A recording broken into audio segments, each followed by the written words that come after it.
Everybody wants and dreams of a happy family.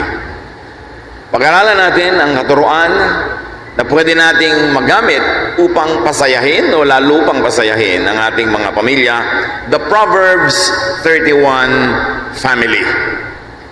Panginoon, salamat po sa iyong kabutihan sa amin at meron kami mga katuruan na pwedeng siyasatin, unawain at i-apply sa buhay namin. Right now, Father, may you cleanse us, restore us, and then bless us with your wisdom. Be our speaker. We ask you to teach us how to improve our family lives. In the name of Jesus, your Son, we pray with thanksgiving. Si King Lemuel ay merong napakatalinong nanay at ang katuruan ng nanay niya forever immortalized sa chapter 31 of Proverbs. Proverbs 31, 1 to 31. Let's appreciate the wisdom of this elderly lady. These are the sayings that King Lemuel of Massa was taught by his mother. Don't waste your life chasing after women. This has ruined many kings. Kings and leaders should not get drunk or even want to drink. Drinking makes you forget your responsibilities and you mistreat the poor. Beer and wine are only for the dying or for those who have lost all hope. Let them get drunk and forget how poor and miserable they feel. But you must defend those who are helpless and have no hope. Be fair and give justice to the poor and homeless. Bilin ng isang nanay ng king who herself was queen. Nakita niya kung paano mamahala dapat sa pamamagitan ng pagtingin niya sa pamamahala ng kanyang haring asawa, at ngayon ang matalinong inang ito ay nagtuturo sa kanyang anak na magiging hari. Verse 10 and so on, a truly good wife is the most precious treasure a man can find. That means more valuable than an entire kingdom. Her husband depends on her, and she never lets him down. She is good to him every day of her life. Binibigyan ng reyna ng pointers ang kanyang magiging hari na anak kung paano mamimili ng mapapangasawa o kung paano susuriin ang mga babaeng kinoconsider maging asawa. And with her own hand, she gladly makes clothes. She is like a sailing ship that brings food from across the sea. She gets up before daylight to prepare food for her family and for her servants. She knows how to buy land and how to plant a vineyard. And she always works hard.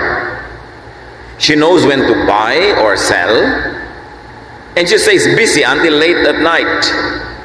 She spins her own cloth and she helps the poor and the needy. Her family has warm clothing, and so she doesn't worry when it snows.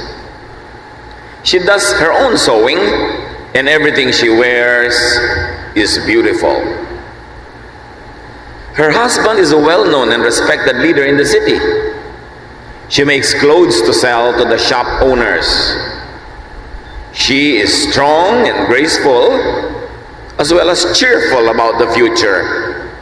Her words are sensible, and her advice is thoughtful. She takes good care of her family and is never lazy. Her children praise her, and with great pride, her husband says, "There are many good women, but you are the best." Charm can be deceiving, and beauty fades away. But a woman who honors the Lord deserves to be praised. Show her respect. Praise her in public for what she has done. Napakaganda ng mga katangian ng isang babae na dapat i-consider ng isang lalaki bago siya maging serious about getting married. Hindi natin alam kung ini-encourage ng nanay na ito ang kanyang anak na mag-asawa o diniscourage dahil sa kaban maghahanap ng ganitong babae. But in any case, very beautiful standards set by a very godly lady, the mother of the king. Bago natin tingnan yung turo ng matandang babaeng ito tungkol sa kanyang mamanugangin o ideal na maging manugang, siya muna ang tingnan natin. At kung tayo nasa generation na ng mga anak nitong hari, tawagin natin siyang lola. Tingnan natin si lola na nagbigay ng payo. The Proverbs 31 mother is a teacher. Kung ang lola nyo, teacher, sa sarili nyong magulang, isang magandang foundation na yan para ang pamilya nyo tumino. Ang pagpapatino ng isang pamilya ay hindi nagsisimula sa anak lamang o sa magulang lamang, nagsisimula pa ito sa lolo't lola. Bakit? Yung mga magulang na nagpapaandar ng bahay ay pinalaki ng mga lola at lolo yon. Anong uri magiging magulang sila, malaki ang contribution ng lola at lola. Although, kahit gaano kumisan katino ang lola at lola, hindi pa rin nagiging matino yung magiging anak nila, pero malaking factor na sila mismo matino. Marami nagtatanong, Pastor, paano ko po pa kaya ma-assure na magiging masaya ang aking pamilya hanggang mga kaapu-apuhan ko? Turuan mo ang iyong anak, nanay. So the Proverbs 31 mother is prayerful. It goes without saying, sa pagiging madalangin niya, siya ay makadiyos. Na ang standard niya ng tama at mali, ng maganda at mas maganda at pinakamaganda ay godly standards. So reviewin natin ang mga itinuro nitong si Lola kay tatay. This Proverbs 31 mother or grandmother teaches her son not to be a womanizer. Nanay pa lang ang unang magtuturo sa anak na lalaki na huwag maging babaero. Nanay. Ngayon, kung yung nanay, konsentidor, iyak lang ng iyak sa sulok, tiis lang ng tiis, ang kanyang sariling asawa'y babaero at pabaya, indirectly, tinuturoan niya ang kanyang anak na lalaki na, anak, okay lang na maging pabaya at babaero. So, yung nanay, kung paano niya itrato yung tatay, kung yung tatay ay mali-mali ang ginagawa, nagtuturo siya sa kanyang anak kung paano mangunguna naman sa sariling bahay niya kung naging padre de pamilya na ang kanyang anak. A major ministry of a mother is to prepare her son to be a good husband. Tinetrain mo ang anak mong lalaki na maging thoughtful sa babae, matulungin, magalangin, considerate. First to you as his mother, then to his sister or sisters. Tinetrain mo ang anak mong lalaking maging matinong lalaki at mabait sa mga babae. Hinahanda mo ang iyong anak na lalaki na maging mabuting husband. A good mother turns over to her future daughter-in-law a good husband. Kung nagpapakatino ang isang ina, ginagawa niya ang tama, mabuting pagpapalaki ng anak na lalaki, sa araw ng kasal ng kanyang anak na lalaki, dapat masabi niya sa kanyang mamanuganging babae, all his life, tinrain ko siya para maging mabuting husband sa'yo. Yun ang role ng matitinong mga mother-in-law. Hindi yung mother-in-law na nakikipag-compete sa daughter-in-law, ikinasal na nga yung anak doon sa asawa, inaagaw-agaw pa uli yung anak, samantalang siya naman ay may sariling husband, yung tatay nung anak niya. Kung minsan magulo ang mga pamilya kasi yung mga lola, nalilimutan nila ang role nila, i-turn over sa manugang yung kanilang anak na lalaki na matinong lalaki, magiging mabuting husband and father. At pag nagawa na niya yon, minahal naman niya ang kanyang anak, train up a child in the way he should go, and when he is old, he will not depart from it. Your son will never forget how good a mother you are to him, and he will never forget to love you. But do not confuse your role and the role of your daughter-in-law. Ang matinong biyenan ay buong pusong isinusuko ang kanyang anak na lalaki doon sa kanyang magiging manugang na babae para maging matino, mahusay, tahimik ang buhay ng dalawa at hindi niya ginagawa ang sarili niyang issue at divisive issue At papapiliin mo pa yung anak mo, yung asawa mo o ako na nagpalaki sa'yo. Hindi dapat dumadating sa ganung point. Ikaw na dapat na ina ang nagtutulak sa iyong anak na be a good husband to your wife, be faithful to your wife. Hindi ikaw pa yung namamagitan. Kailangan nagsisimula doon sa nuno. Sa ugat pa lang, malalaman mo na kung ang puno ay magiging mabunga. And the Proverbs 31 mother teaches her son to not be a drunkard. In fact, to be sober, to be in control of his behavior. Anak, magiging king ka, magiging governor ka, magiging manager ka, kailangan hindi ka lasenggo. At nabasa natin, sabi ng nanay, ang paglalasing ay para lang sa mga walang pag-asa. Kailangan languin nila ang utak nila para malibutan nila mga pagdurusan nila at mga kabiguan. Pero ikaw na responsableng tao, hindi ka dapat maglasing. Kasi pag nalalasing ka, nakakalimot ka ng iyong tungkulin sa iyong kapwa, nagiging pabaya ka sa mga mahirap at mga maralita, kailangan lagi kang matino. Behind a very successful man is a mother that teaches him to be a good man. Proverbs 31 mother teaches her son to be a defender of the weak, to be just, especially to the weak.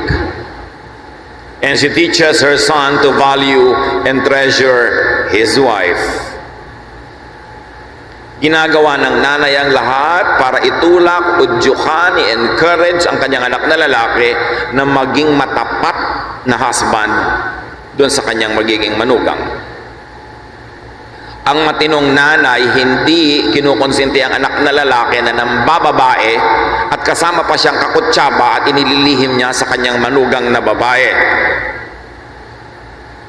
Kaya kung magpapakatino ang lahat ng biyanan, maraming problema ang masa sa ayos. Hindi ko mo anak mo lagi mong kakampihan, totoleratin mong may anak ko kani-kanino, tapos pag kakasama kayo na nililin lang nyo yung babaeng kanyang pinakasalan. It starts with the grandparents. You teach your son to treasure her wife, not the reverse. The Proverbs 31 mother teaches her son how to assess the worth of a wife to be.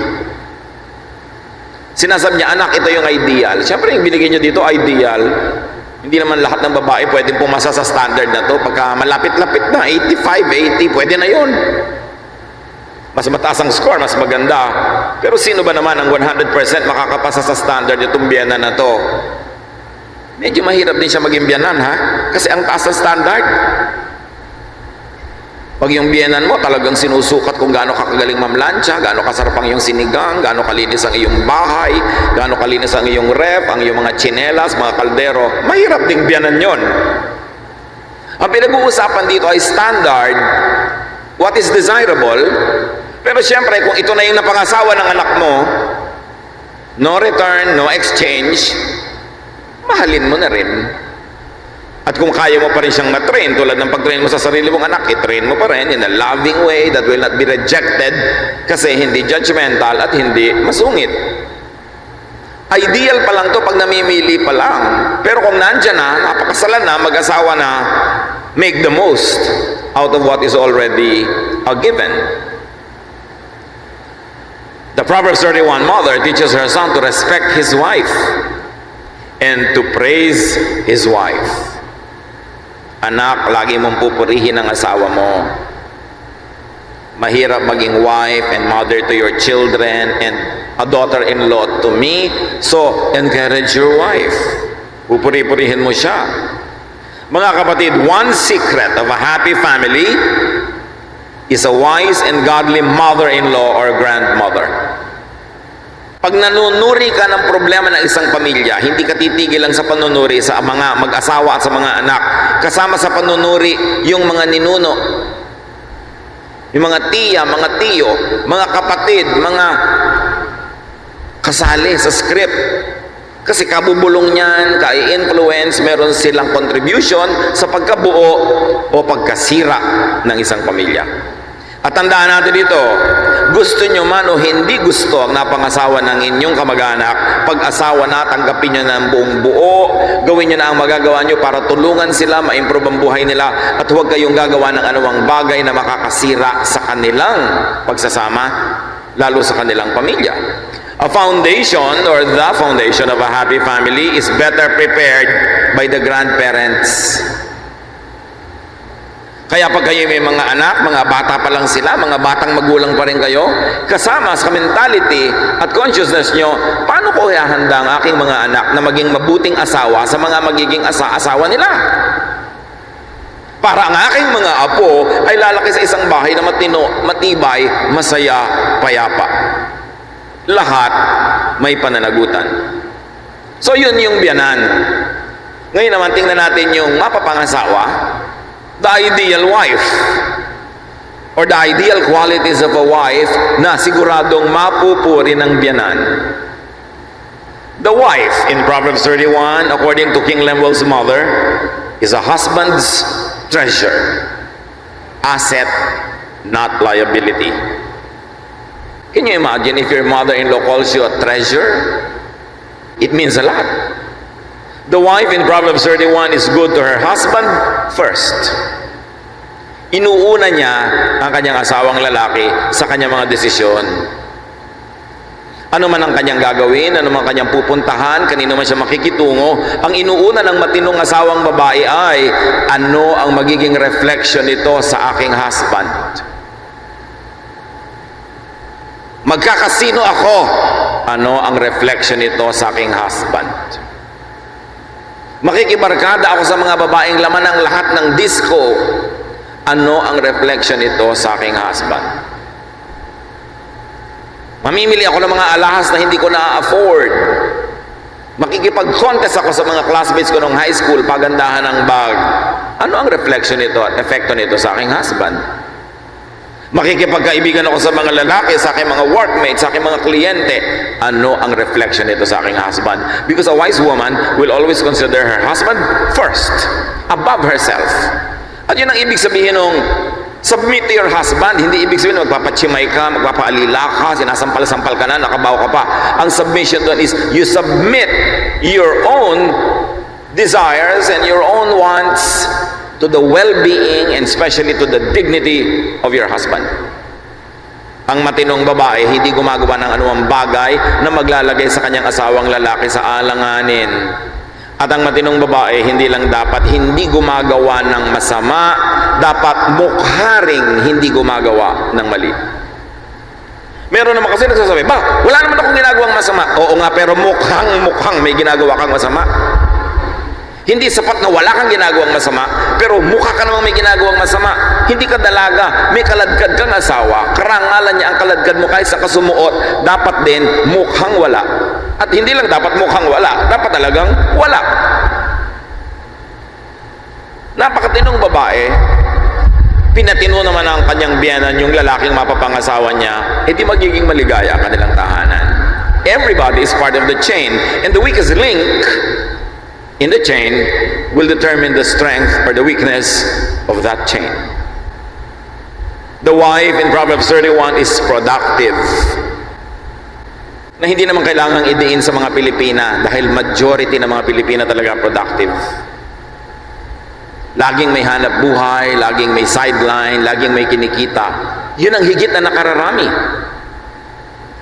Parang ang iniisip ko nung idinodrawing yata nitong matandang ito ang mga ideal woman, Pilipina yata ang iniisip Kasi mga qualities ng Pilipina to. The wife in Proverbs 31 is charitable according to the lady mother.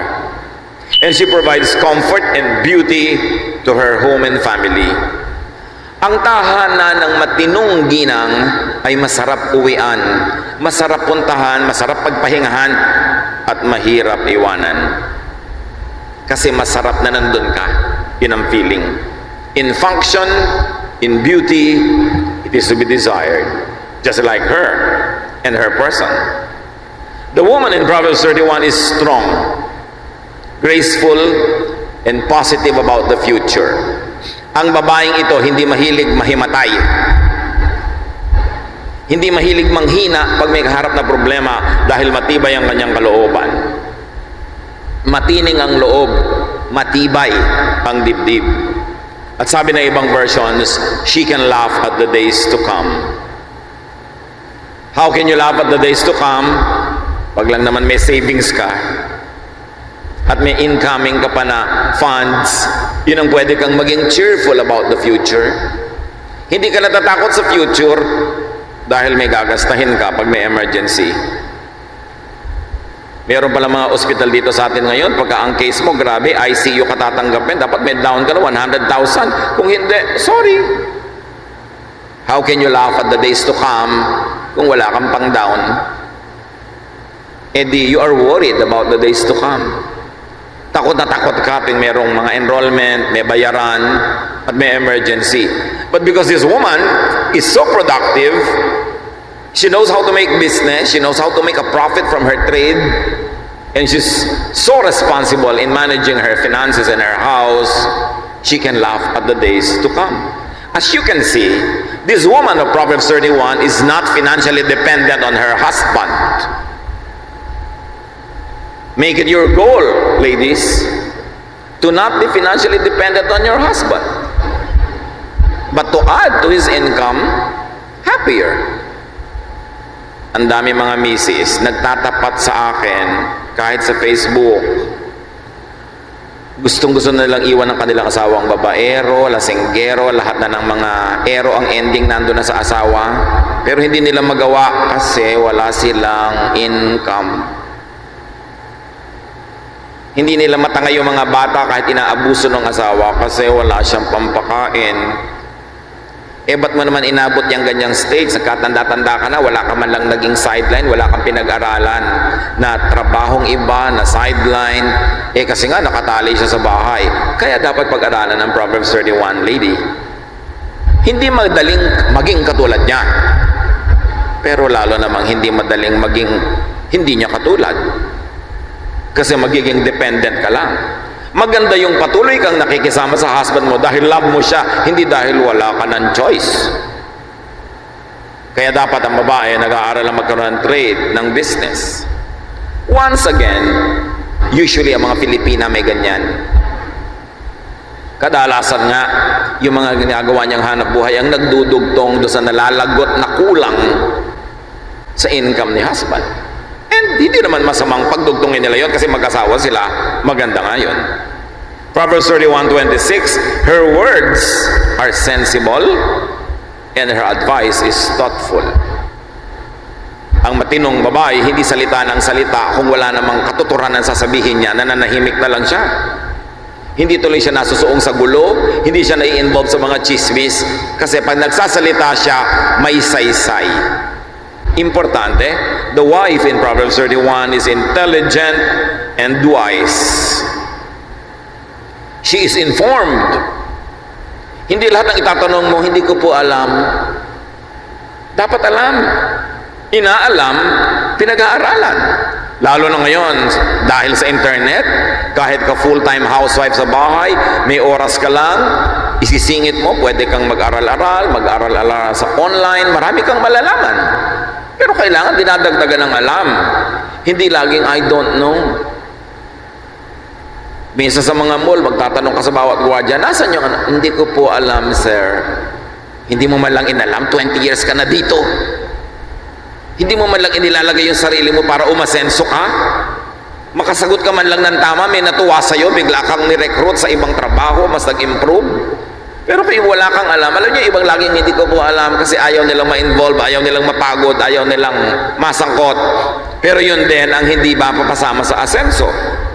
So this woman is intelligent, she is wise. Proverbs 31:27, she takes care of her family and is never lazy. May mga ginang naman, pagbangon mula sa kamang malaki, lilipat lang pala doon sa sopa sa labas, higa uli. Maghapon ganon. Pagod na pagod ka papanood ng TV. Kate-text, naubos ang pera kate-text. Dumaan na maghapon, walang kinita, maraming ginastos. The woman of Proverbs 31 is industrious. At hindi natin ito pinag-aaralan para usigin o i-judge ang mga kababaihan na kulang sa ganito, but to encourage everyone to be like her because she is the type of lady who can laugh at the days to come. She can remain cheerful and even her mother-in-law praises her.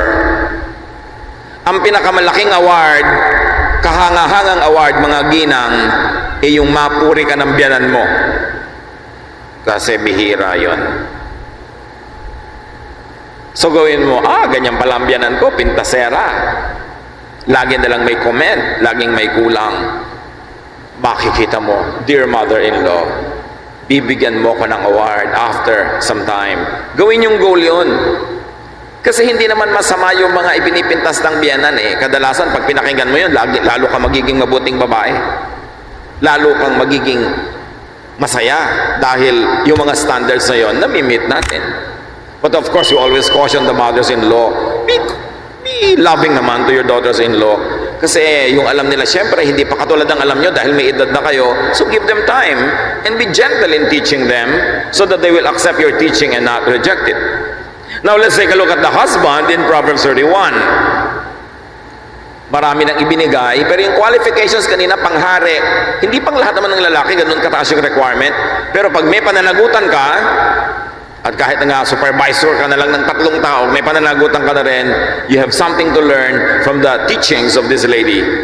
But the husband in Proverbs 31 is renowned and respected.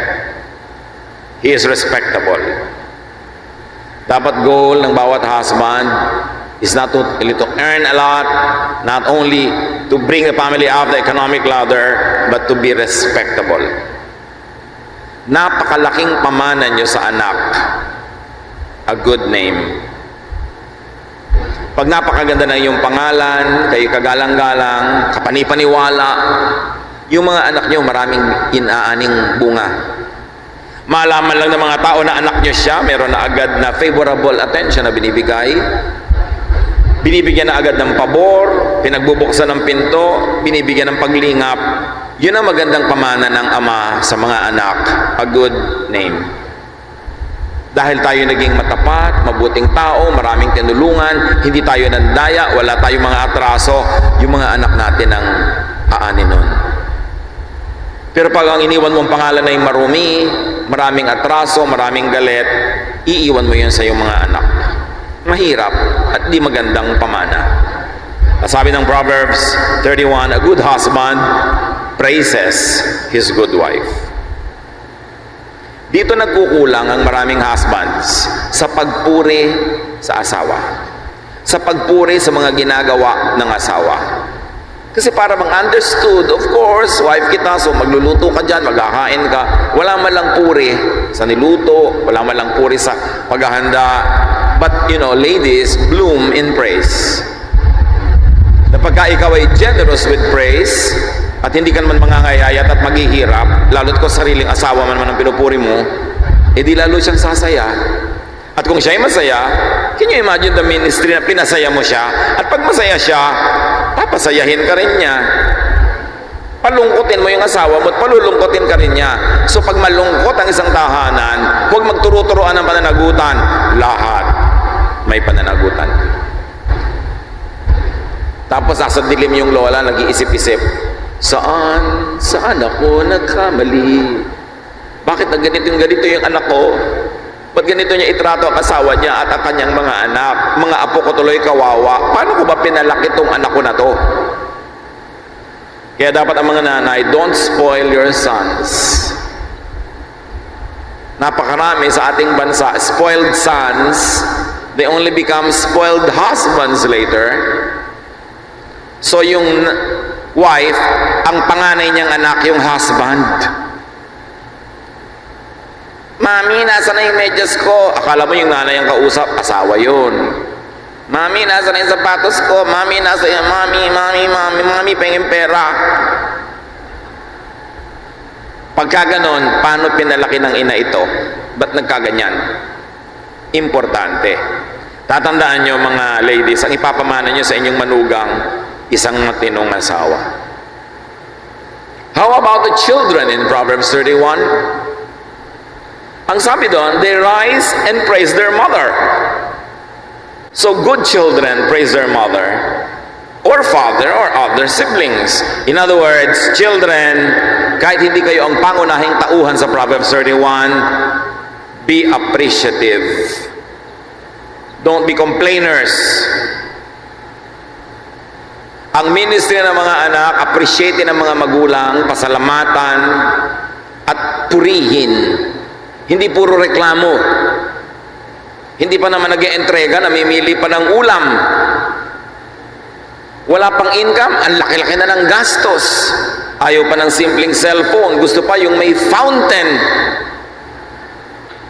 Wala ka pang income, may fountain pa ang cellphone mo. Gusto malalaking mga gastusin, kailangan appreciative kayo sa effort na inyong mga parents. Alam niyo yung mga parents, para makapaglagay ng pagkain sa mesa, makabayad ng mga bills, minsan heroic effort yan, hindi laging madali. And you will always do well by praising them for providing for you, even though what they provide is not what you have in mind. Kailangan laging nagpupurihan ang miyembro ng pamilya. May mga anak na ang polite sa mga tito-tita sa labas, sa mga magulang na mga kaibigan nila, pero hindi polite sa sariling magulang. Hindi polite sa sariling kapatid.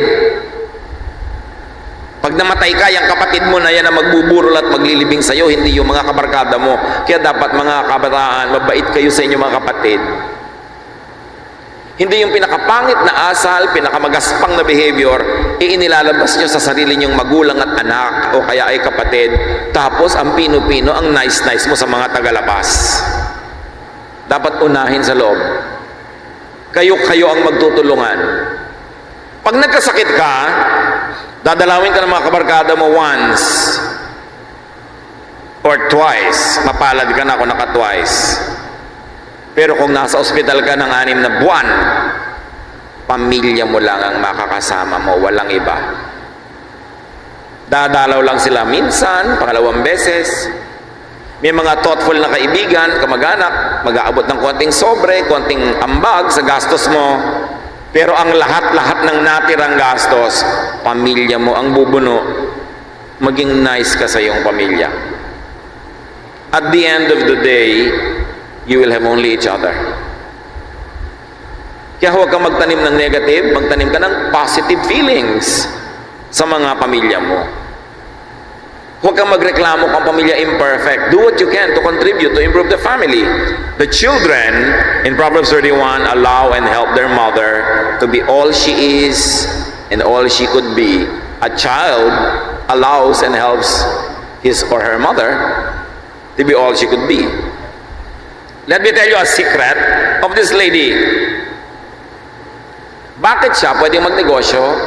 Bumili ng bukid, magpatanim, magburda, manahi, magtinda, maganda ang bahay, maayos ang lahat, kasi ang mga anak niya hindi pasaway. Hindi siya makakapagnegosyo kung lagi siyang nasa presinto dahil tinutubos niya yung anak niya. Hindi siya makakapaghanap buhay kung hinahanap niya ang anak niya sa lahat ng ospital dahil lagang nag-overload sa drugs. Hindi siya makakakonsentrate sa kanyang karir kung yung mga anak niya ay nagpapa-abort here and there, napapaaway doon, nakikipagbasagulero dito, nakakabuntis-buntis doon. Hindi makakakonsentrate yung magulang na maging excellent professionals also. So you see, yung mga anak, though silent, may contribution dito. You allow and set your parents free to be the good persons and individuals and professionals that they could be because you stand out of the way. You do not demand too much attention from them because you take care of yourself. Hindi mo sila ipinapasubo na ilabas ka sa lahat ng gulong sinusuotan mo araw-araw. Therefore, they can concentrate on what they can do best. And because they can do best, you are also amply provided and you could also become the best person that you can be. So nagsimula sa lola, tapos sa tatay, tapos sa nanay, tapos sa mga kapatid, mga anak, magkakapatid, lahat yan may contribution para magkaroon ng happy family. Needless to say, this family is founded on the Word of God. Kitang-kita sa behavior nila, bagamat hindi ipinakita ang kanilang religious activity, pero kitang-kita sa buhay nila yung talab, yung bunga ng salita ng Diyos. Maka-Diyos sila. At ang pagiging maka-Diyos sila, hindi nila dinadaan sa mga memorized verses lamang. Hindi nila dinadaan sa attendance lang sa religious activity or ritual. Kitang-kita sa buhay nila, sa pagtatrabaho nila, sa pakikitungo nila sa isa't isa at sa mga tagalabas ng pamilya na mayroong Diyos sa kanilang puso. At ang katuruan ng Diyos na yon ang nangingibabaw, nangunguna sa lahat ng pamantayan nila sa pang-araw-araw na buhay. You want to have and keep a happy family? Learn from the Proverbs 31 family. Sino kayo dito ngayon? Lolo or lola? Young parents? This is the time to begin training your kids to become good husbands or wives. Para maalala kayo ng mga magiging apo nyo at sabihin nilang, ang tino ng mga magulang ko, kasi ang tino ng lola ko. Hindi yung matatanda ang nagiging dahilan para mag-away yung mga asawa, magkaroon ng conflict, magkaroon ng hidwaan. Because this first generation people are wise. Daughter-in-law, son-in-law, pareho rin yun. Father-in-law, mother-in-law, pareho yon. Lahat may pananagutan. Everyone should do his part. Kumusta ang mga pamilya natin? Anong kalagayan? Tahimik ba o magulo? Nagmamahalan ba o nagbabangayan? Ano man ang kalagayan ngayon, useless na magsisihan. Ang dapat gawin, improve the family. And the improvement begins with you, who hears the lesson from Proverbs 31. And to inspire all the other members of your family who also either hears the same message or are not here to hear it, but they will see its effect on your life. Model Proverbs 31 in your own way of dealing with the people in your family. Masyadong ideal tong family na to. Huwag kayong ma-depress kung hindi kayo ganito. Although magbunyi kayo kung ganyan kayo, malapit. That is a very special blessing. It is a goal to aspire for.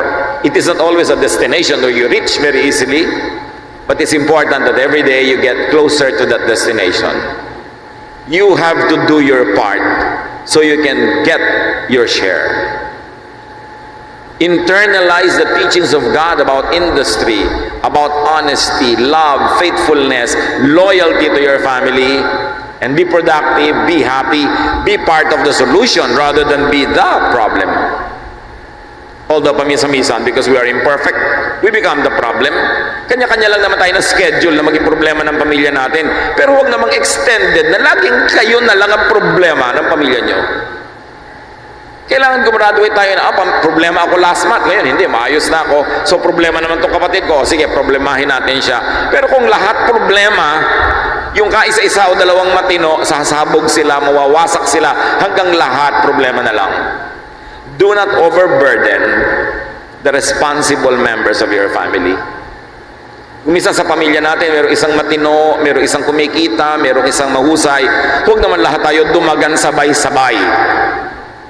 Huwag lahat tayo maging pahirap sa kanya sabay-sabay dahil baka siya bumigay, mamatay ang kanyang katawan, o bumigay ang utak niya at hanapin niya si Crispin at Basilio sa mall. O kaya magsawa na lang siya, lagutin ang relasyon sa atin at kalimutan na lang tayo para makatahimik sila sa buhay. Do not kill your host. Even parasites don't kill their hosts if they are good parasites. Huwag nating sobrang pagsamantalahan ng mababait na membro nating pamilya.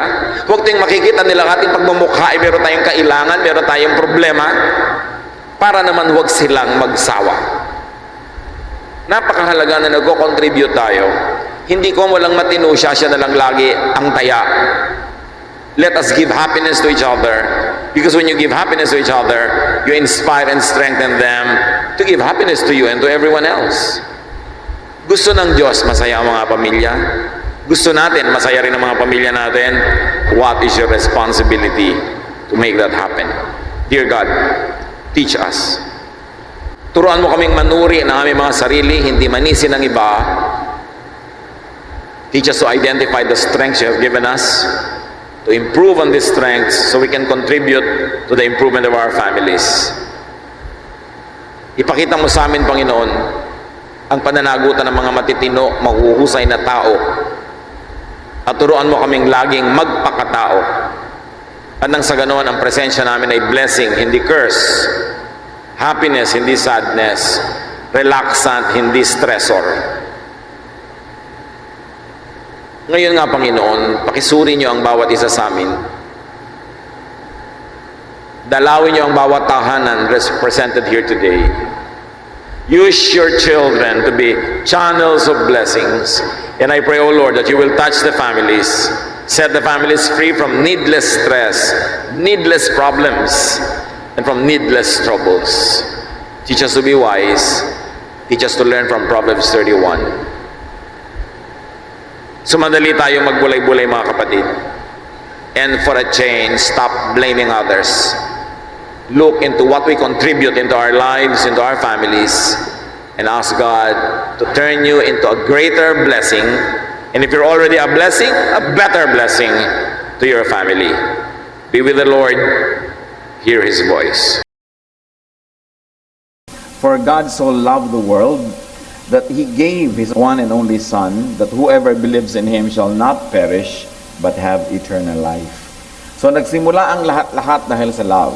Because of love, God created man. Because God wants to fellowship with man. Man fell. So anong ginawa pa rin ng Diyos? Out of love, devised a rescue plan, and because of God's love, He sent His Son Jesus to die for us. God is love, and love is God's even new commandment. So John 13:34-35, a new command I give you, love one another, sabi ni Lord. As I have loved you, so you must love one another. By this all men will know that you are my disciples, if you love one another. Ang ating pong pag-aaral ngayon, pinamagatan nating love, the origin, the journey, and the destination. That love is the origin of everything we do and we are. That love is the journey that we take, and it is the destination that we all aspire for. Heavenly Father, we pray that you may be our speaker.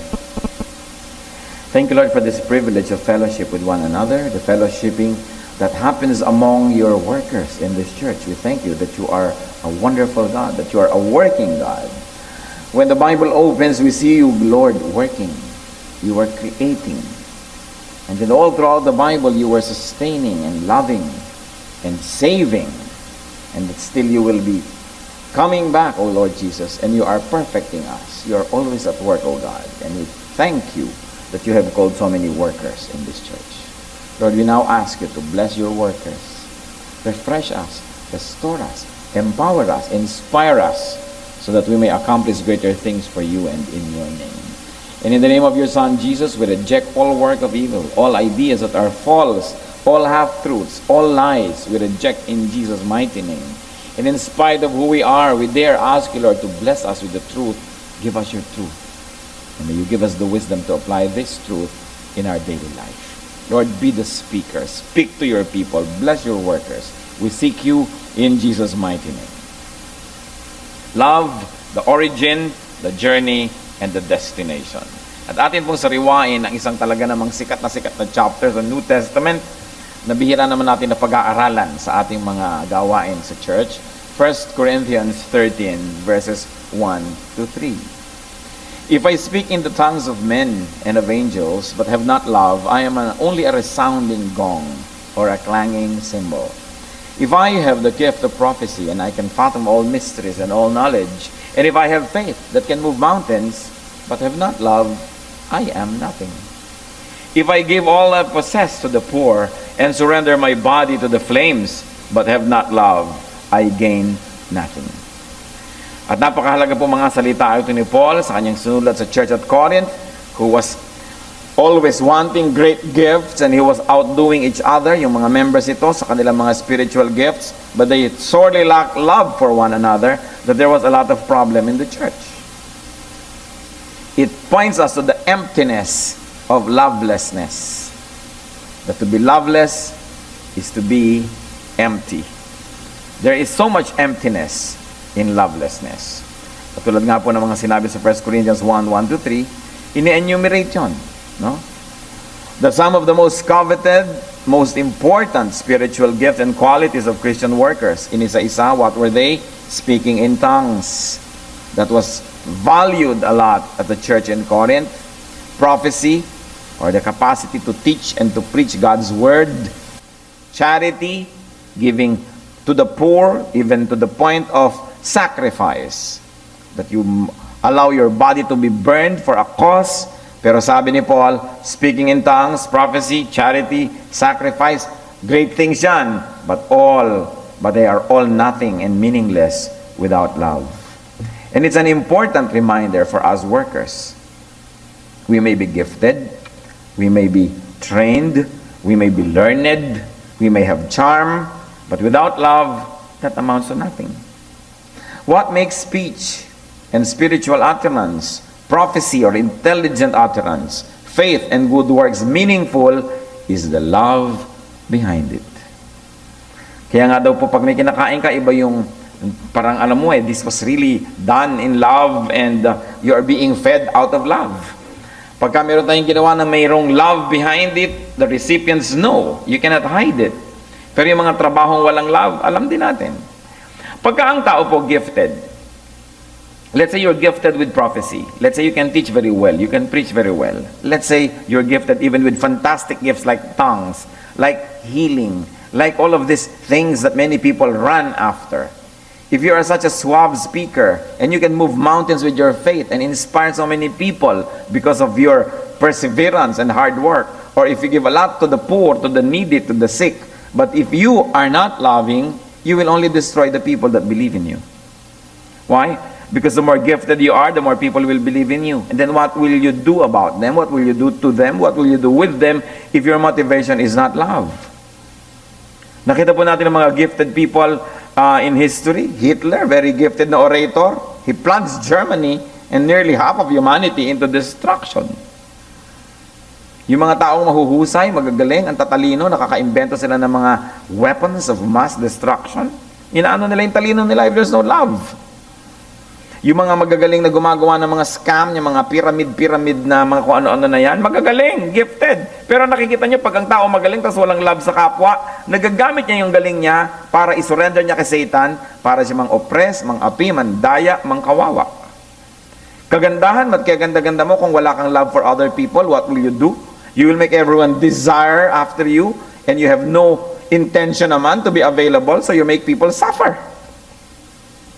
Kaya mga sobrang gaganda, tapos sobrang pang mapang-akit ang mga itsura, pinagdurusan nyo ang buong sanlibutan dahil napapatingin sa inyo at umaasam-asam, wala na mga asan. Kaya yung giftedness na walang kasamang love, nagiging tool lamang ni Satan. Kaya sabi ni Paul, without love, everything is nothing. All of this will become nothing. So we Christian workers, we Christian people, we who serve the Lord, love should be the origin, the journey, and the destination of everything we do. What do we mean? Ang motivation natin sa lahat ng ginagawa natin, love dapat. Yun pinag-uumpisahan ng lahat. Bakit nyo gusto maging magaling na teacher? Hindi para pasikatin ang sarili, hindi para pahangain ang mga tao, kundi para lalong ihain sa mga tao ang delicious Word of God. Bakit gusto mo magkaroon ng magandang center, magandang worship place? Because you love people and you want them to be comfortable. Bakit ka naghahain ng masarap? Because you love people and you want them to really be eating good food. Pagka po kasi meron tayong ginagawang maayos, inaayos natin ating sarili, inaayos natin ating bahay, nagpapakain tayo, naghahanda tayo, pwedeng dalawa ang rason eh. Isa, pwedeng you want to impress. Walang kwenta yun, you want to impress. Gandahan natin ang bahay natin para ma-impress sila. Damihan natin ang handa para wala silang masabi. Talagang tayo ang pinaka-the most test para maka-impress. Iba naman yung gumagawa po tayo ng mabuti to please. Gandahan natin ang ayos para ma-please ang mga darating. Makapagpahinga ang mga pagod nilang puso. Sarapan natin ang pagkain para masiyahan sila. Hindi para humanga sila at mainggit sa atin at hindi nila kayang talunin ang mga ginagawa natin. The motivation is everything. And if we love is the origin of what we do, may kasunod po na automatic result yon, excellence. Iba kasi yung ginawa out of love eh. May extra work, may extra care. Every best thing you can put into the work, you will. So, love is the origin of all good things. Lagi natin chinecheck ang ating sarili. Why do I want to sing in the choir? Why do I want to dance in the worship team? Why do I want to be a pastor? Why do I want to be a deaconess? Why do I want to be this and to be that? Is it because I love God and I love God's people and I like to serve? O tutungtungan ko yung ministry na yon para itaas ang aking sarili, para naman ako maging in, para meron ako mapasok na parang circle na gusto kong pasukin. Everything we do, the origin should be love. At ano pa? The journey should be in love and loving. Loving nga ang ating intention, pero yun namang methodology natin is very unloving, baliwala rin. O gusto nating maging malinis ang banyo para ma-please ang mga tao, pero sobrang higpit na natin sa mga tao, hindi na nila magamit, nakalak para hindi dumumi. Hindi na loving yung journey. Hindi na loving yung methodology. Principal ka ng Sunday school, principal ka ng isang educational department, gusto mo excellent ng teaching, so hinahagupit mo na ang mga teacher mo, nangangalumata na sila, lagi mo pinapagalitan na lang, wala nang love, para na lamang isang malaking show ito to impress other people. What's the point? The journey must be love. Alam niyo po, pagka ine-enjoy natin yung journey, kahit hindi tayo makarating sa destination, masaya na rin. Nagbabiyahe kayo, pupunta kayong Tarlac, pero ang saya-saya ng biyahe, hanggang Pampanga lang, hindi na pwede, babalik na kayo, okay lang, uwian na, total masaya din naman tayo. Pero kung hindi kayo masaya sa biyahe, wala kayong minute kundi makarating sa Tarlac, pag hindi kayo nakarating doon, bigong-bigo kayo. Life is not a destination. Life is the journey. So kailangan yung ginagawa natin, mataas man yung goal natin, pero hindi lang tayo goal-oriented. Naka-oriented yung ating atensyon sa how we get to that goal. Is it also loving? Is it also enjoyable? Is it also uplifting? Important yun, hindi lang tayo goal-driven to the point na kahit anong mangyari, magkamatayan na basta ma-reach yung goal. No. Because love should be the journey also. And of course, if love is the origin and love is the journey, then love will definitely be the destination. Doon ang uwi. In other words, if I'm loving and I have a ministry, it is out of love for God that I do it and love for my fellow men, and I do it in a loving way, definitely everyone I touch, everyone I serve will know and feel and see and hear that love, and they will be transformed by that love, and they will also be loving. In other words, yung love na yun lumilipat. Daig pa nun ng SARS sa pagiging communicable. Dahil nakakahawa ang pag-ibig. Nakakahawa rin ang hatred. Kaya it depends on what kind of climate we create. Kung anong itinanim, siyang aanihin. What are the many facets of that love that 1 Corinthians talks about? 1 Corinthians 13, 4-7 gives us insight into the many facets of godly love. Love is patient. Love is kind. It does not envy. It does not boast. It is not proud. It is not rude. It is not self-seeking. It is not easily angered. It keeps no record of wrongs. Love does not delight in evil, but rejoices with the truth. It always protects, always trusts, always hopes, always perseveres. So ano po ang nakita natin niya sa mga verses na yan? That love is patient. Are you patient? Sinabi natin, tayo po mga workers, we begin with love, we do it in love, and the end is love. So, love though is patient. And we are not only patient with those that we minister to, more importantly, we are patient with our fellow ministers. Pagka kasi nagtatrabaho po ang mga tao, it is so easy to have conflicts. Kaya pinapansin nyo kahit sa mga churches, it is so easy to love the crowds.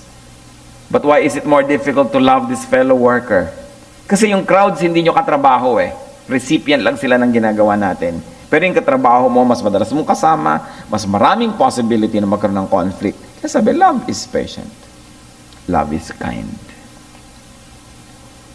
Ano kaya mga unkindnesses ang nagagawa natin toward each other just because we are goal-driven? Are we becoming unkind to each other? Love is not boastful. Love does not boast. Love is not proud. So wala dapat lugar yung pride. Na mukha yatang nasasapawan niya ako, na-overtake niya ako, teka, mas matagal na ako dito, teka, mas marami kong pinag-aralan, teka, nag-Bible school ako, siya hindi. Yung pride mo lalabas. Love is not proud or rude. Wala dapat rudeness. And it is so easy for fellow workers to be rude to one another pagka hindi binantayan. And love is not self-seeking. Hindi self-promoting. Hindi ipopromote ko ang sarili ko, ba't ikaw lang napopromote? Kailangan sikat din ako, ba't ikaw sikat? You know, Love is not self-seeking. And love keeps no record of wrongs. We learn from our mistakes, but we keep no record of wrongs. That when you look at a person, ang nakikita natin listahan ng mga pagkakamali niya, how can you be loving if you will keep a record of wrongs? But we keep a record of good deeds that these people do. Hindi po natin sinusukat ang isa sa level ng kanyang ginagawa ngayon. Sinusukat niyo siya sa lalim ng pinaghugutan sa kanya ng Panginoon at kung paano siya nakarating sa level na ito ngayon. That is what we celebrate. Kasi kung minsan, konting-konti lang yung accomplishment ng kapatid mo, pero naman pala, pinaghugutan pusali, kay lalim-lalim. So, yun lang nakaangat siya sa ibabaw ng lupa kahit kapraso is already a great accomplishment to celebrate. Tinitingnan po natin yan. And love does not delight in evil. We do not delight in evil ways. We do not delight in evil lifestyles that our fellow workers might be into. So what do? We pray for them, we counsel, we love. We earn the right to be heard. You don't walk into people's lives and try to arrange their lives like furniture. You earn the right to be heard. And love rejoices with the truth. Yung truth. O nalampasan niya ako, pero ang truth naman talaga, mas masipag naman talaga siya mas maraming gifts, mas mahusay, mas sanay. So, I rejoice, because that is the truth. But many people are not always ready to face the truth, especially when the truth reveals something about them that is not so flattering. So, natutuwa tayo pag umaasenso yung iba dahil talaga naman, mas masipag naman yan hindi magkakaroon ka ng envy, magkakaroon ka ng inggit. And love always protects. You know, fellow workers with the Lord, we protect one another. You don't permit people to talk against your fellow workers behind their backs. Much less, you do not participate. And much, much less, you do not instigate and begin such a talk. Dapat ang covenant ng mga workers of the Lord is that I will not permit people to talk against you behind your back in my presence. Dapat ganon. Because love always protects. You protect the dignity, you protect the person, you protect the safety, you protect the honor of a person. Especially your brother and sister in the Lord, and more especially your co-worker. Love always trusts. Nagtitiwala tayo. Hindi ang initial reaction huwag magtiwala. Dapat tayo among ourselves nagtitiwala. Nagpe-pray, humihingi tayo ng discernment para malaman natin kung dinadaya tayo, papunta ba tayo sa mali. But the impulse dapat ng mga kapwa manggagawa sa Panginoon is to trust. Pagka merong choir leader, tinanggal ka doon sa kanta, may ibang ipinalit, trust that it is the best decision. Hindi isipin mo agad, pinsang kasi yun, kamag-anak kasi kaibigan. Isipin mo, baka talaga yun ang makakabuti. Trust. Especially church leaders. When church leaders make decisions, we trust. Dahil wala naman siguro church leader nagigising sa isang umaga at sasabihin, ano kaya mga mali ang gagawin ko ngayon para ipahamak ang church? Kumisan may human error, but we have to trust. Because of the delicateness sometimes of the human inter-reactions and interrelations, many policies and many decisions are not always explained to the people because further explanation will only mess up the situation. But you trust. You trust in the goodwill, you trust in the love of your fellow workers for the Lord and for the church, that whenever we make decisions, it is for the best interest and in the best interest of the church. Hindi ang initial reaction agad natin magtampo, maggalit, mag-isip, magduda. Trust. And love always hopes. And love always perseveres. Pagka po inanalyze natin to, mas-test natin ating sarili, am I a loving Christian? Am I a loving co-worker? Because if there's no love, everything we do means nothing. Maybe sometimes it seems to mean something to people who don't see through our hearts. But we cannot deceive God. It is God who is our judge. It is God who will punish or reward. And if what we do is nothing to God, read my lips, what we do is not done in love, in a loving way, then what's the point in doing anything at all? What about the endurance of love?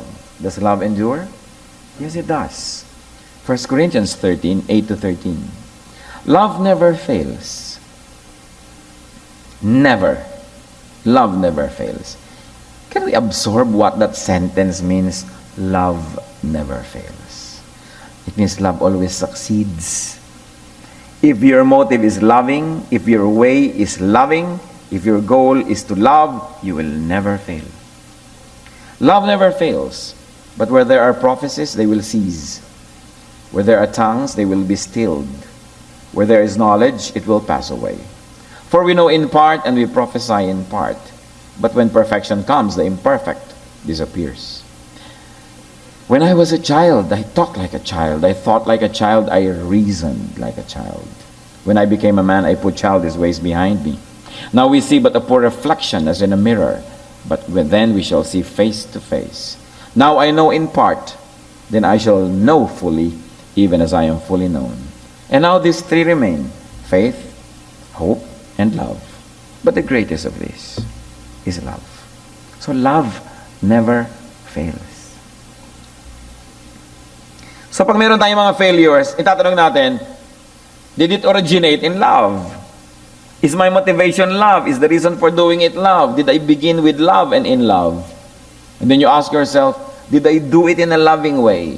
Love for God and love for my fellow men.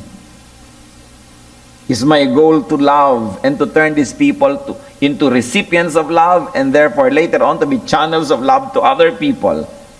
Because if there is failure, then there was no love. Because love never fails.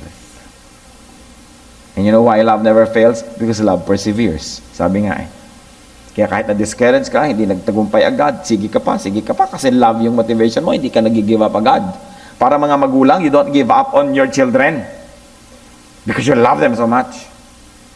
Sometimes people give up on their spouses, give up on their brothers and sisters and friends, but where will you see parents who give up on their children? Love. Dahil may love eh. Love never fails. Gifts will end. Prophecies, tongues, knowledge. But love will be forever. And love is the sign and the fruit of maturity. Yung mga sinasabing, when I was a child, I thought like a child, I reasoned like a child. Ibig sabihin lang, when I was childish in the faith, I was not loving.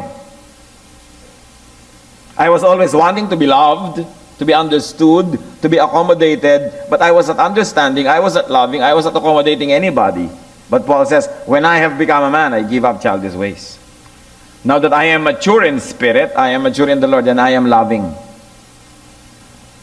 So nalalaman din po natin yung level of maturity natin sa degree ng ating love.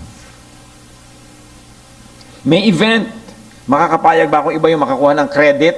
O okay lang, basta matuloy yung event at mag-glorify si Lord, ma-feed ang mga tao, who cares? Then I am loving, then I am mature. Pero pag lagi kong gusto ako yung bida, ako yung sikat, ako yung makaagaw ng eksena dito, then I am not loving. I am a lover of self. And sabi ni Paul, that is child stuff. Pambata niya, grow up. Kailangan, giving mode ka na kasi mature ka na eh. Faith is very great because faith can move mountains. Hope is great because it can see you through the darkest of nights. But the Bible says love is greater than faith and hope. People who love are great because love is the greatest. So what we do should originate in love. What we do should be done in love. Hindi pag may nag-o-oppose sa inyo ng konti, ang gusto nyo na agad patalsikin. Elder ka, deacon ka, meron kang isang medyo difficult person to deal with, ang gusto mo na agad, alisin siya, mabura siya sa mapa, dahil ang tingin mo sa kanya sa gabal. Pagka po kayo elder, deacon, director, manager, whatever, pastor, principal, may mga mahirap na katrabaho, may mahirap na mga taong nandun na makasama, mission field yon. It is sent. They are sent by God to us to be loved. Kasi kadalasan, kaya lang sila ganon, kulang lang yan sa pansin. Kulang lang sa love. Tapos ikaw naman gusto mong eliminatein agad. Meron ako isang deaconess, lagi na lang nagreklamo, tanggalin nyo naman pastor, ilipat nyo sa ibang daughter church. Nasaan yung love mo? Ibig sabihin, lahat ng taong hindi mo gusto mo tanggalin at tanggalin sa operasyon. Hindi ka loving, hindi ka dapat maging leader. Dahil kung tatanggalin nyo lahat ng mga taong nakakakonsume, walang matitira, kayo unang-unang mawawala eh. Dahil lahat naman tayo nakakakonsume. Tanungin nyo nga sa katabi nyo, am I lovable? Huwag kayong magsisinungaling. Lovable ba talaga? Sabi mo, with the love of the Lord, I can love you.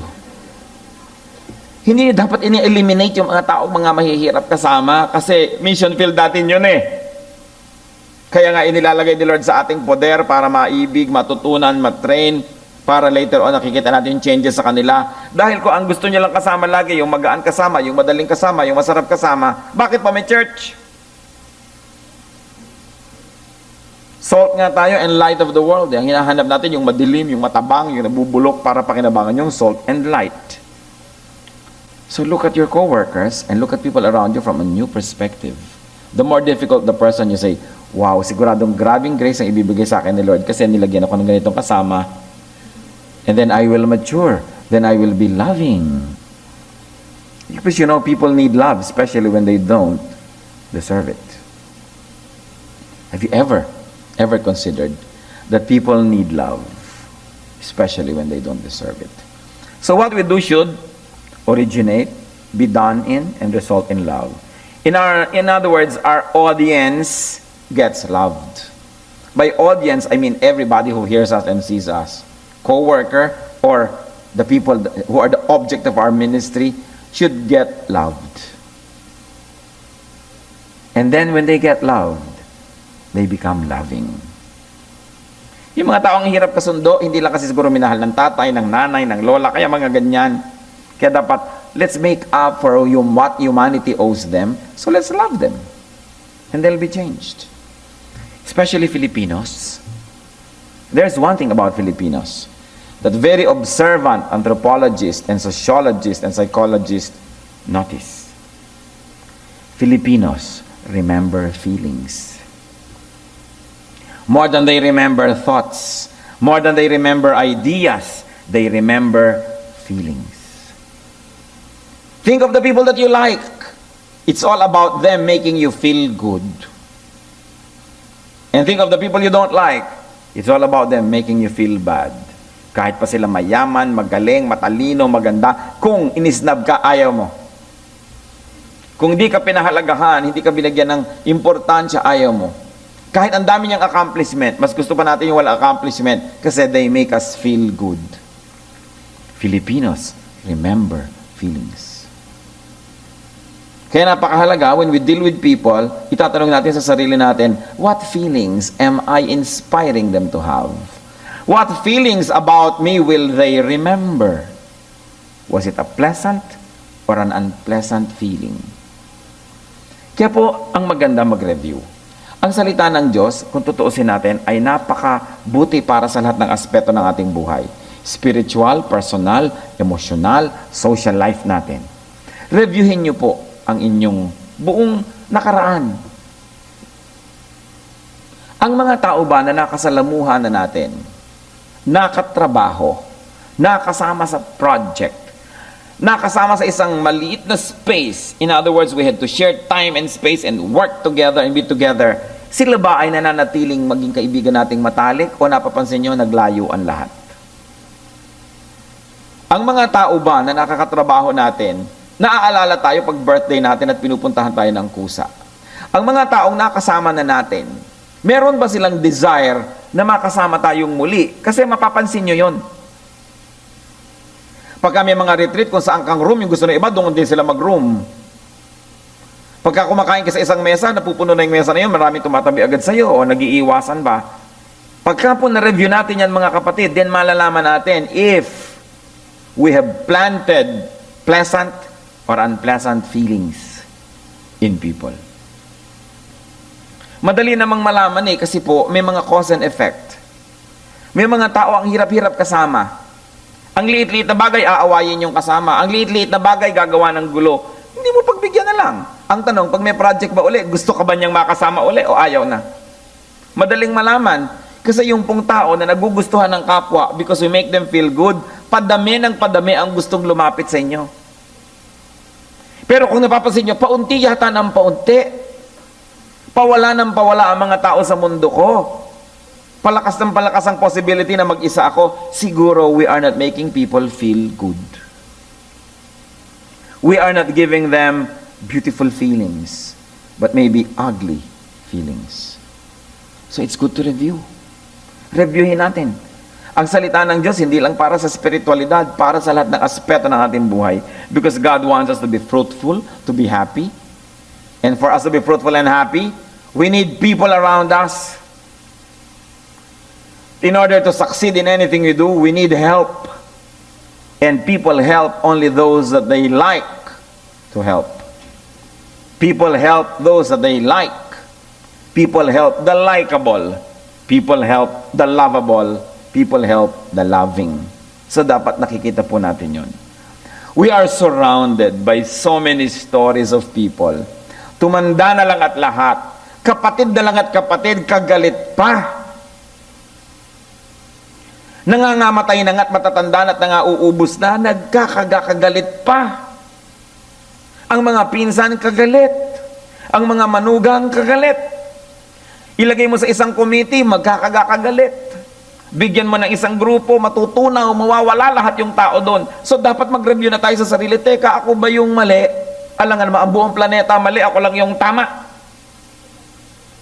Pagka meron kayong nakapagtalo at isang mali siya, siguro maniwala kayo, mali siya, tama ako. Next week, may naroon naman kayong nakatalo, mali siya, tama ako. Pero kung 5 buwan yan ang nangyayari na, puro sila mali, mag-isip-isip kayo, baka kayo na yung mali. Ang nakakalungkot sa mga taong mali, wala silang kaide-ideya na mali sila. So when you are very convinced that you are right, doubt your assessment. It's better to doubt. Because after testing, kung talagang right kayo, di okay, but at least you go through the test. Kasi hindi man lang kayo mag-iisip na baka nga ako mali kasi convinced kayong tama. Loving people are attractive people. Akala nyo ba nadadaan sa cosmetics yung pagiging attractive? Sa biglang tingin. Yes, initial attraction. Mabango ka, magandang itsura mo, may initial attraction. Pero kung nakasama ka na, kapag overnight na yung grupo, nakasama ka isang gabi, pag-uusapan ka na ng bayan bukas, wala nang may gustong sumama sa'yo. Because real attractiveness is in the heart. And I tell you, loving people are attractive. You know why? Because love never fails. To be loving. Hindi sinasabi natin na huwag kayo maging strict kung kayo ay mayroong posisyon. Huwag kayo mag-impose ng mga standards. Hindi ganon. Impose, be strict. Kung gusto niyo maging strict, style niyo yon. Be goal-oriented, but be loving in the journey. Hindi ang mga tao para lamang mga tools na gagamitin mo para makakuha sila ng production. Hindi tayo mga komunista. Hindi tayo rin mga kapitalista na ang tingin lang sa tao, taga-produce. Yung mga tao are ends by themselves. Si Peter, nung inire-restore ni Lord sa ministry, tinanong niya 3 tanong. Si Peter, do you love me? Yes, Lord, you know that I love you. Feed my sheep. Peter, do you love me? Yes, Lord, I love you. Tend my flock. Peter, do you love me? The 3rd time, Peter said, Lord, you know everything. You know that I love you. And the Lord said, take care of my sheep. The same question yan. Tinatanong sa atin ni Lord. Do you love me? Sagot natin siyempre, Lord, yes. Kumakanta pa nga kami ng mahal na mahal kita, Panginoon. Hindi niyo ba nadidinig? Sasabihin ni Lord, take care of my sheep. Take care of my flock. Feed my sheep. Do that in love. Bible study leader ka, galingan mong training. Galingan mong preparation. Do it in love. Because when your lesson is done well, they will not only know the lesson, they will love the learning experience, and therefore they will learn more, and probably they will even want to teach. Kung effective ang teacher, nagkakaroon ng desire yung mga tinuturuan niya na maging teacher din. Kasi ang taas-taas ang pagtingin niya sa teacher, gusto niya rin siyempre magkaroon ng ganung pagtingin sa kanya yung kapwa. Do we love God? Do we love the people? Then we should feed and feed in love. Binibigyan mo nga ng pagkain, hinahagis mo ng pork chop. Ayan! Di ba may mga ganun magbigay? Bibigyan ka ng pang-enroll, binura-mura ka muna bago ka bigyan. Bibigyan ka nga, kutakot-takot naman ng mga dabog ang ginawa. Ipinagluto ka nga, binalibag na lahat. Bali, wala. Ang natira pang feeling sa'yo, nainis ka pa, imbes maging grateful. Because the way is not loving. So it is important to be loving. And you know, brothers and sisters, fellow workers in the Lord, we are to love one another first. Kailangan niyang katabi nyo na yan, nasa likod nyo, nasa harapan nyo. Mamahalin muna natin yan bago natin mamahal yung throngs and multitudes that the Lord gives us to serve. Siyempre, yung mga sundalo, nagtutulungan muna, body-body, nag-support sa isa't isa yan bago sila sumalakay at bago nila gawin ang kanilang mission. There's got to be that affinity. Do you find anyone among us unlovable? It is possible, di ba? Do you find anyone among us repulsive? It is possible. But remember what we have said. People need love, especially when they don't deserve it. Because if people already deserve love, then they don't need it. You know why? Because a lot of people already love them because deserving sila. Pero tayo yung naghahanap ng isang tupang nawawala kahit yung siyam nandyan. So, ang dami mga lovable, hinahanap din natin yung unlovable. And we allow the love of Christ to flow in us and through us to that person so that that person may find love and himself or herself be loving later. Tayo yung mga doktor, mga nurses, mga technicians sa ospital ng Diyos, ang hanap-hanap natin, pasyente. Hindi tayo gym na ang hinahanap na natin ay yung mga well-toned at saka ang gagaling ng mga katawan. Tayo yung ospital. Ang hanap natin, ano? Pasyente. Yan ang hanap natin, pasyente. Hindi pag nakakakita kang pasyente, umiiwas ka, ay, ang lubha, ayoko sa kanya. Nakakita tayo ng member, ay, pasyente to, ang lubha, ito ang hinahanap ko. Diba? Nagpa-Bible study leader ako, may pagkagulo-gulo, ito ang gusto ko. Kasi yung character niya, gusto ni Lord yan na mag-improve. Gagamitin ako ni Lord. May co-worker ako, ang kulit-kulit, ito ang hanap ko, pasyente. Because the church is a hospital. Siguro pag clear sa atin yon, malalaman natin yung role natin. Hindi ko tulad ng mga ospital na may sakit ka, tinatanggihan ka dahil ayaw po namin sa inyo may sakit kayo. Ba't pa siya naging ospital? We are a hospital. We like patients. And we have to love those patients. Because they don't deserve the love. And because they don't deserve it, therefore they need it. Yun yung love of Christ. Nang lagi nating hinahanap sa Panginoon, Lord, give me a father's heart. Give me a mother's heart. Give me your heart, O Lord. Kung heart lang naman natin ang masusunod siyempre ayaw natin ng pasyente. Pag may dumadating na makulit, iwasan na kayo lahat. Kahit sa church office, pag may dumadating na magulo, gustong pagsarhan. Ayan na magulo, isara ang opisina. Diba? Pero eto na ang pasyente. Parang ER, no? Pinagkakaguluhan ka dahil dumating ka, aayusin ka. It is important that we remember such basics. And then we have to pray for people. Pray for the unlovable. Pray for the difficult to love. Pray for the unattractive. Pray for the repulsive. Because when you do, miracles happen. The miracle can be 1, the person changes, or 2, the person doesn't change, but you change. Magkaroon din ng change. Nagkaroon din ng loving relationship. Fellow workers in the Lord, commit to love. Pray to love, to be loving. Think in love. In all the days of your life, act in love. You know why? Because the God who saved us, who created us, the God whom we serve, is a God of love.